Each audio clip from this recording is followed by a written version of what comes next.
আজিৰ ভিডিঅ'ৰ প্ৰথমটো কোৱেশ্চন হ'ল Marat Longri wildlife sanctuary is located in Marat Longri অভয়াৰণ্যখন অসমৰ কোনখন জিলাত অৱস্থিত বিকল্পভাৱে দিয়া আছে A Karbi Anglong B Udalguri C Dima Hasao D Golaghat ইয়াৰে সঠিক উত্তৰটো হ'ব এ কাৰ্বি আংলং পৰৱৰ্তী কোৱেশ্চনলৈ আগবাঢ়িছো নুমলীগড় তেল শোধনাগাৰ অসমৰ কোনখন জিলাত অৱস্থিত বিকল্পভাৱে দিয়া আছে এ যোৰহাট বি তিনিচুকীয়া সি গোলাঘাট ডি গোৱালপাৰা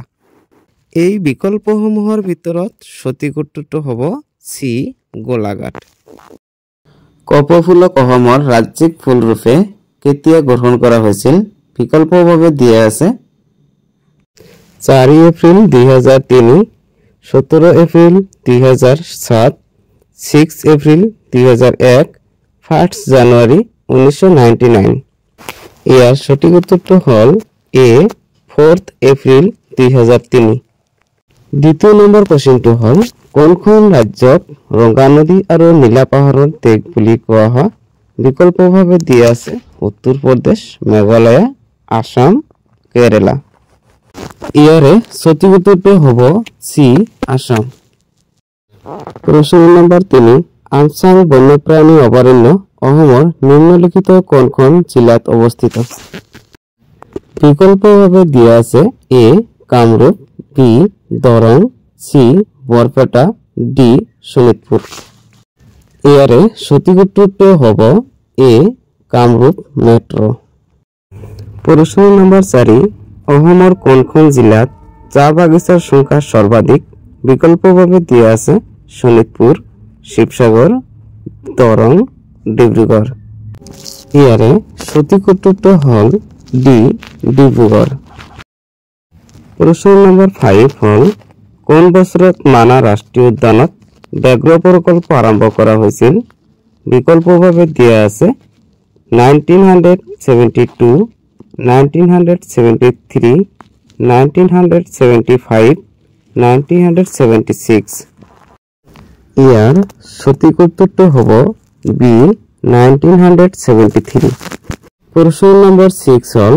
কিমান চনৰ ভূমিকম্পৰ ফলত চান্দবী হ্ৰদ গঠন হৈছিল ইয়াৰ সঠিক উত্তৰটো হ'ব ডি 12 জুন 1997 পৰৱৰ্তী কোৱেশ্চনলৈ আগবাঢ়িছো নিম্নলিখিত কোনখন নদীক অৰুণাচল প্ৰদেশৰ কামেং বুলি জনা যায় ইয়াৰ সঠিক উত্তৰটো হ'ব ডি জিয়া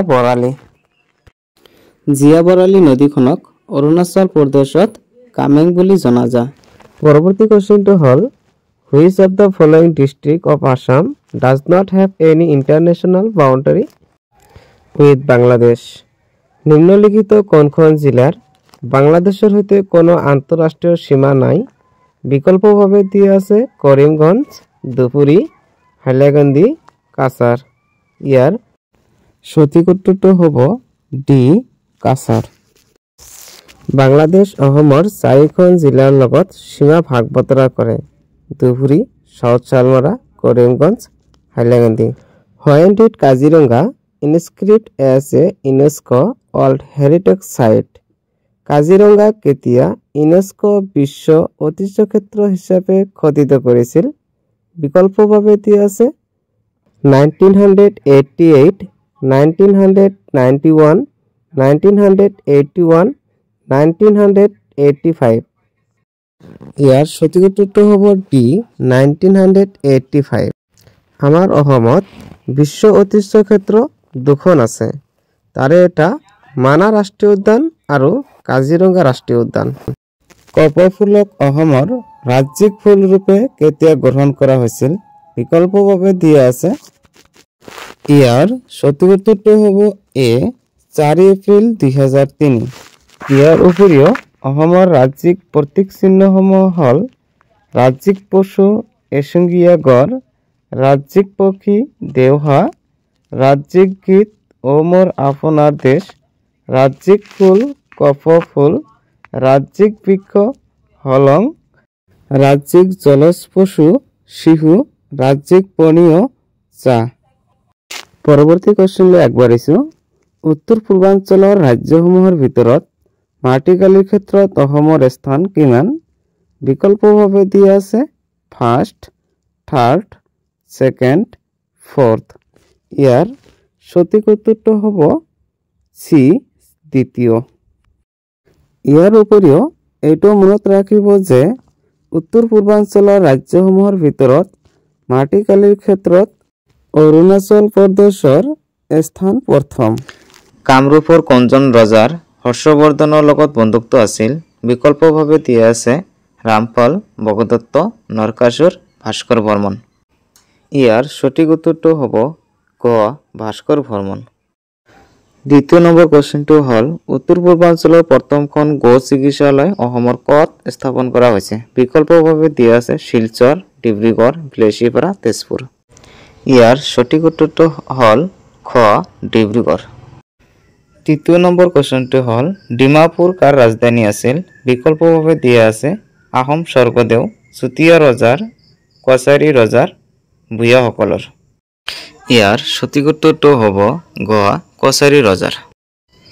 চতুৰ্থ নম্বৰ কোৱেশ্চনটো হ'ল অসম সাহিত্য সভাৰ প্ৰথমগৰাকী সভাপতিজনৰ নাম কি বিকল্পভাৱে দিয়া আছে পদ্মনাথ গোহাঞি বৰুৱা কনকলাল বৰুৱা লক্ষীনাথ বেজবৰুৱা চন্দ্ৰধৰ বৰুৱা ইয়াৰ সঠিক উত্তৰটো হ'ব ক পদ্মনাথ গোহাঞি বৰুৱা পঞ্চম নম্বৰ কোৱেশ্চনটো হ'ল অসমীয়া সাহিত্যৰ মুকুটবিহীন সম্ৰাট বুলি কাক জনা যায় বিকল্পভাৱে দিয়া আছে পদ্মনাথ গোহাঞি বৰুৱাক শংকৰদেৱক জ্যোতিপ্ৰসাদ আগৰৱালাক লক্ষ্মীনাথ বেজবৰুৱাক ইয়াৰ সঠিক উত্তৰটো হ'ব গ লক্ষ্মীনাথ বেজবৰুৱাক প্ৰশ্ন নম্বৰ 6 লক্ষ্মীনাথ বেজবৰুৱাক ৰসৰাজ উপাধি কেতিয়া প্ৰদান কৰা হয় বিকল্পভাৱে দিয়া আছে 1921 চনত 1932 চনত 1931 চনত 1930 চনত সঠিক উত্তৰটো হ'ব গ 1931 চনত প্ৰশ্ন নম্বৰ 7 হ'ল তলৰ কোনটো উপভাষাই অসমৰ মান্য ভাষাৰ স্বীকৃতি লাভ কৰিছে বিকল্পভাৱে দিয়া আছে দৰংগী উপভাষা শিৱসাগৰীয় উপভাষা কামৰূপীয় উপভাষা গোৱালপাৰীয় উপভাষা ইয়াৰ সঠিক উত্তৰটো হ'ব খ শিৱসাগৰীয় উপভাষা প্ৰশ্ন নম্বৰ 8 দিয়া আছে পদ্মনাথ গোহাঞি বৰুৱাই সম্পাদনা কৰা এখন আলোচনীৰ নাম হ'ল বিকল্পভাৱে দিয়া আছে জোনাকী বাহী উষা অৰুণোদয় ইয়াৰ সঠিক উত্তৰটো হ'ব গ উষা যদি ভিডিঅ'টো ভাল লাগে তেনেহলে পৰৱৰ্তী ভিডিঅ' পাবলৈ চেনেলটো সাবস্ক্ৰাইব কৰি কাষতে থাকিব